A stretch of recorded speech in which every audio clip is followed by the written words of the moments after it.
If you want to check your Gmail directly from the Mail app on your iPhone, here's how to add your Gmail account step by step. First of all, open your Settings app, then scroll all the way down, tap on Apps and search for Mail. Tap on it, then go into Mail Accounts. After that, tap on Add Account and choose Google. A sign in page will open. Here, enter your email address and tap on Next.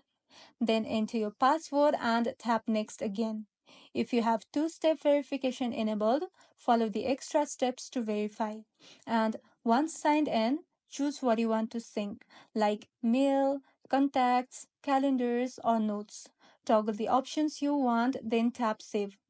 Now open the built-in Mail app on your iPhone. Your Gmail inbox should appear and start syncing. And that's all.